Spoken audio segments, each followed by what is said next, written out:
సాధారణంగా శివుడికి షట్కాలము అని ఉంటుంది. అంటే 6 కాలాల పాటు పూజ చేయటం. కానీ శివరాత్రి రోజు 4 జాముల పూజ చెప్తారు. ఇది ప్రాతః, మధ్యాహ్న, సాయం, అర్ధరాత్రిగా తీసుకొని 4గా విభజించి ఒక రోజుని ఈ 4 జాముల్లో పూజలు మనకి చెప్పడం అనేది జరుగుతుంది.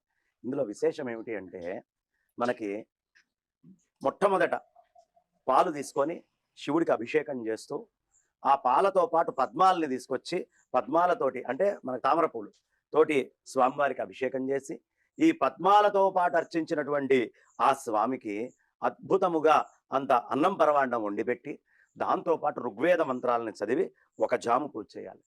రెండో జాము చక్కగా పెరుగు తీసుకొని పెరుగుతోటి అభిషేకం చేసి అలాగే నీలోత్పలాలు అనేవి తీసుకొని వాటితోటి స్వామివారికి అర్చన చేసి అదే విధంగా బ్రహ్మాండంగా ఆ స్వామివారిని నీలోత్పలాలతోటి అర్చించిన తర్వాత యజుర్వేద మంత్రాలు ఆ యజుర్వేద మంత్రాలతోటి స్వామివారికి ప్రత్యేకంగా పూజ చేస్తూ అన్ని పద్మరాగాలు కానీ ఏవైనా పెడితే చాలా విశేషం.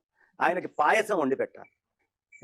పాయసం పాయసం చేస్తే చాలా ఇష్టం రెండవ పూజకి. ఎందుకు? తస్య యజురేవ శిరః, యజ్ఞయాగాదులన్నీ ఉంటాయి. ఈ చెరువు అనేటటువంటిది స్వామికి వండి పెడతాం కాబట్టి ఆ పాయస నివేదనం చేయాలి.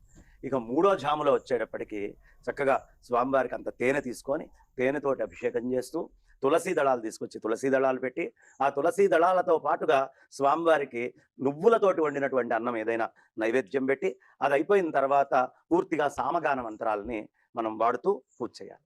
ఇక అది అయిపోయిన తర్వాత పూర్తిగా బ్రహ్మాండంగా ఆ స్వామివారికి మనము నెయ్యి తీసుకొని వచ్చి 12ంటికి నేతితోటి అభిషేకం చేస్తూ తాం అగ్నివర్ణం అగ్నిహోత్ర స్వరూపంగా స్వామి వచ్చాడు అర్ధరాత్రి అగ్నిలింగంగా. అందుకని 12ంటికి నెయ్యి వేయటము అంటే అగ్నులతోటి పూజ చేయటం. ఆ అగ్నులతోటి అంటే నేతితోటి అభిషేకం చేసి ఆ చేసేటువంటి సమయంలో మారేడు దళాలు బిల్వపత్రిని తీసుకొని వెళ్ళి స్వామి మీద పెట్టి అదేవిధంగా స్వామివారికి అన్నముతోటి వండినటువంటి నైవేద్యము తీసుకొని వెళ్ళి పెట్టి ఆ అన్నంతో పెట్టిన నైవేద్యము తర్వాత భక్ష్యాలు మినపప్పు వీటితో భక్ష్యాలు పెట్టిన తర్వాత ఆ స్వామివారికి మొత్తము పూర్తిగా అథర్వవేద మంత్రాలతోటి పూజ చేయాలి. ఈ అథర్వవేద మంత్రాలతోటి పూజ చేస్తే 4 జాముల యొక్క పూజ పూర్తయినట్టు. కాబట్టి ఈ 4 జాముల పూజని ఈ విధంగా చేస్తే పరమేశ్వరుడు సంతోషిస్తాడు.